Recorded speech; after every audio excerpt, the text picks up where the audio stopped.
When we're finding new sponsors for the channel, we typically try to help dudes, dude improvement, help dude confidence, things of that nature. So you're probably asking, Voch, what type of dudes are we helping today?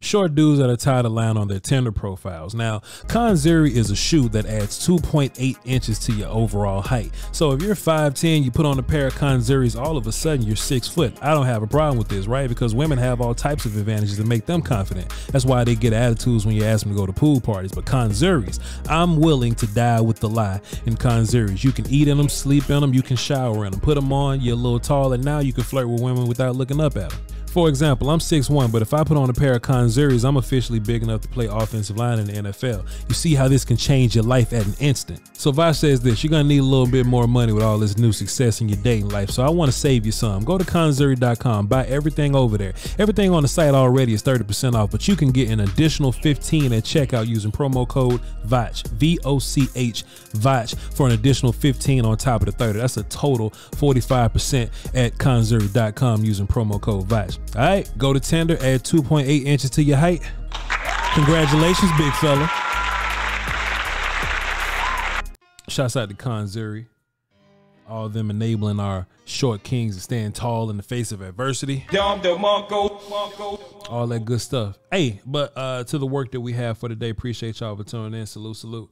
I'm going to be doing this series over this offseason where I get to, look back at a handful of players that I think are interesting. You'll know those players as I get to them. Right now, we're looking at Tyler at guard.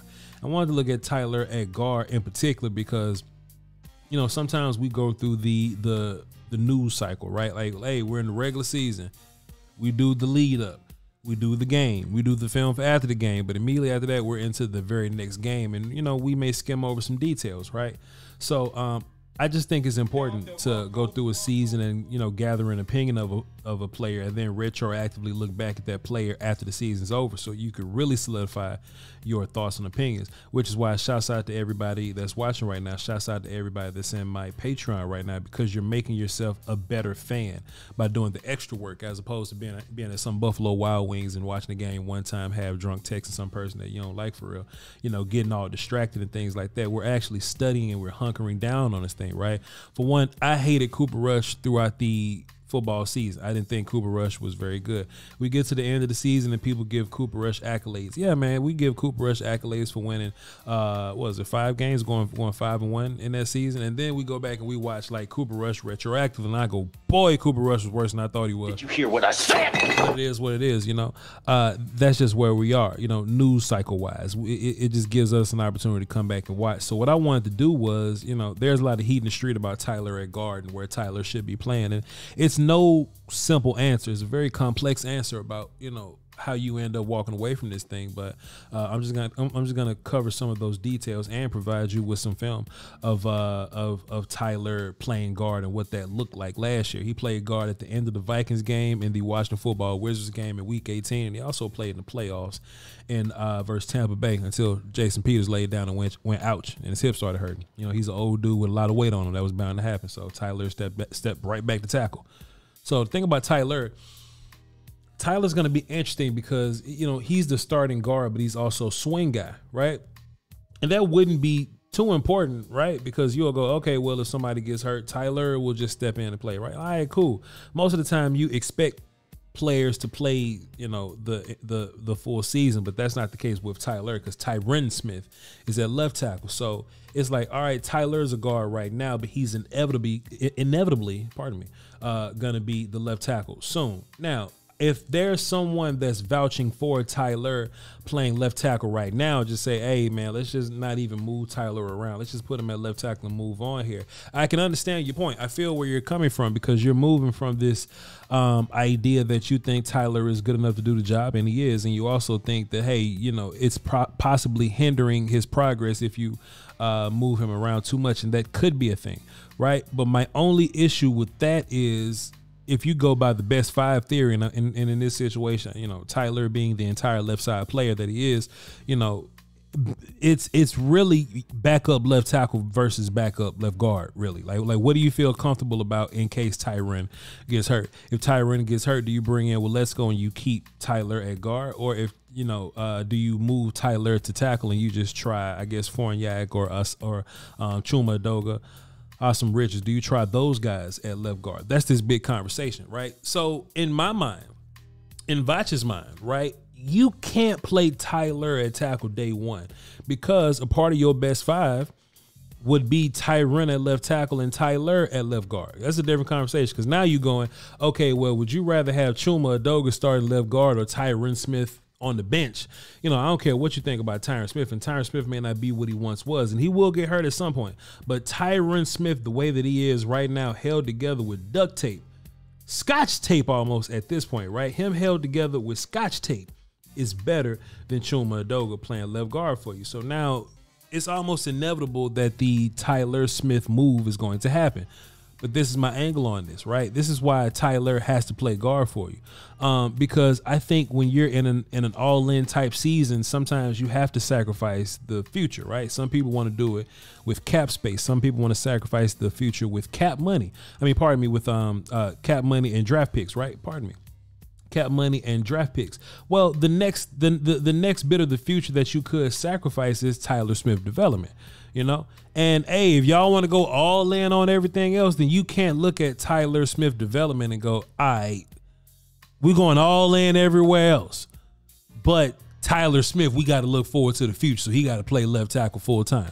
No, man, because I don't want to live in this world where damn Chuma Edoga starting for me when Tyler could be at left guard. And in my opinion, I'm gonna just be running these clips throughout this film session, man. In my opinion, Tyler Smith at left guard put the satin on the panties. I think that's his best position. That's why I think he could be a Pro Bowler right now. Tyler Smith would be one of the best tackles in the league, sure. But that's, you know, that's great on a curve, you know what I mean? I still think he'll be a Pro Bowler left guard right now. You know, there will be certain games to where we'll be watching film in the patreon.com/Voch Lombardi. That's where we watch film as a whole. And we'll be in there and we'll go, damn, boy, insert good player from this other team. DJ Reader was a guy that we always talked about. Leonard Williams and Dexter Lawrence were guys that we always talked about. You know, the characters from the Washington Football Wizards. Pick a guy from the Eagles. We would always talk about these interior defensive linemen. And whenever they play against Connor McGovern, boy, they'll be beating the shit out of Connor McGovern. Boy, they'll just kick his ass and they'll just play a good old game of find a scrub with him. But those same exact players, when they line up against Zach Martin, we heard nothing from them. No matter how good those players were, from you know, whether it be John Ridgeway all the way up to like Javon Hargrave, right? No matter what level of dude it was, if they're good and they're against Connor McGovern, they beat Connor McGovern. If they're good, they line up against Zach Martin beats them. Right? So that's that game of find a scrub. You have to eliminate as much of that as you possibly can. So now I'm looking at the interior, and we all know this idea that Jerry Jones rolls with, you know, that, hey, you got to keep the front of the pocket clean. That's better for your quarterback because he can avoid the outside dudes. And that's facts. That's real. Wouldn't it be lovely to live in this world, right, to where Dak Prescott's going to help the tackles? Don't worry about it. Plus, Dak can be Dak with the 30-second pass rush win rate. Offensive line, don't matter. But can you imagine this world where both guards are powerful enough to keep your pocket clean, right? We always talk about this whole matchup thing. Think about when Tyler Smith played up against Vita Vea and the boys with Tampa Bay in the playoff game. Not that first Tampa Bay game was some nonsense, but even then, Tyler showed some good tackle play, right? But I'm talking about when Tyler played guard versus Tampa Bay in the playoff game. There were times where Tyler Smith would line up against Vita Vea and we'll hold our breath for 2 seconds, like, all right, Vita Vea is right there over the rookie, and Tyler Smith would put all that natural raw manpower on Vita Vea, and we just wouldn't see, you know, Vita Vea make any progress versus Tyler Smith. And now we go, damn, boy, that's confidence, right? We got confidence in this kid now, because if you can whoop Vita Vea, or if you can just block efficiently Vita Vea, you could beat anybody on this front line. That's what I want for my guard position, right? Because whenever, you know, the Cowboys are really good at guard, then the run game, you know, the run game ends up working out. We've seen so much movement at the tackle position by Tyron getting hurt. We've seen both cams, you know, we've seen all these different type of characters play tackle for us, and we still be fine. But it's when the inside is secure. It's when the guard spots are secure. That's when we can walk in this thing and we can be at our best. I'm almost to a point to where, hey, this will just be Tyler Smith's last year at guard, and I just want to live in a world to where, hey, Tyler is the guy. And even if Tyron gets hurt, I just want to see what Waletzko got to tackle, right? But then you go Voch, well, let's go not good, right? But Dan, what you think Chuma Adoga is, right? So that's what this whole conversation. I'm almost to a point to where no matter what happens to Tyron, I just want to leave Tyler at guard because that's where I think he's a gangster at, and I don't want to do too much moving with him. And then when we get into next year, that's when Tyler Smith, Tyron can retire and Tyler can be full-time left tackle for you moving forward. I played offensive line, man. It's easier to be a one-side dude, but you play 2 positions than to play the same position but play 2 sides. What I mean, being a left side player is easier than being a swing guard. That makes sense. You know, hey, I play left guard and left tackle, but if I play left guard, playing right guard is hard. You know what I mean? Like, that's just different. I just want to live in this world because, look, to be fair, if I could be real for a minute, right? Shouts out to Brother L. If I could be real for a minute, I think Tyler is talented enough to make the switch on the fly, right? Everybody on this line may not be talented enough to make the switch on the fly. We see Terrence Steele can't play left tackle. You know, we see Tyron when he actually played right tackle last year, he wasn't the best at it. You don't see Zach Martin doing a whole bunch of moving around. You know what I'm saying? And I think switching sides can be, you know, it may not be the best course of action for everybody. But when I see Tyler Smith, a dude that played left tackle in college, so he knows how to do it, and the whole training camp, Tyler Smith plays left guard.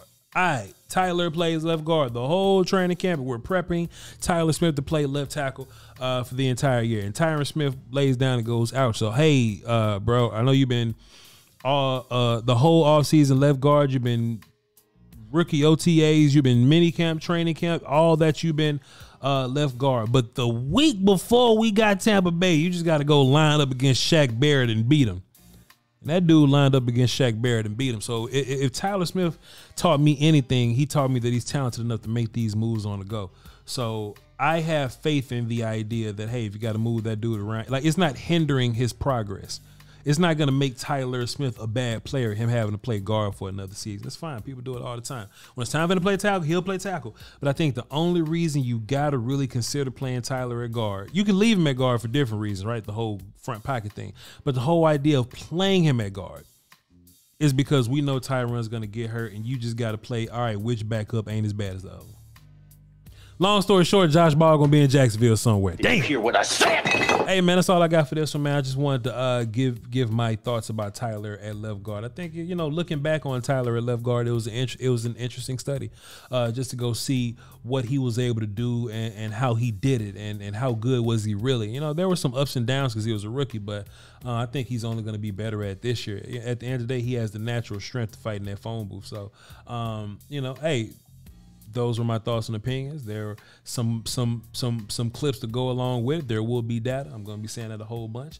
And there was my data. All right, tell me what y'all think about the future of Tyler Smith at guard or at tackle. Let me know what you think down in the comments there. And I got 5 more film conversations. I think we'll call them. They're not film sessions, but they're like film conversations. We got 5 more film conversations I'm going to drop on y'all throughout the course of this dead period that's now between training camp or whatever. And hey, if y'all want to see me watch these films in whole, we've watched a couple of games over in the patreon.com/Voch Lombardi. They'll be up there for y'all to go back and see. All right, till then, man, y'all hold down for the Doski Woski and Peace Whiskey. Until next time, shouts out to Kanzuri.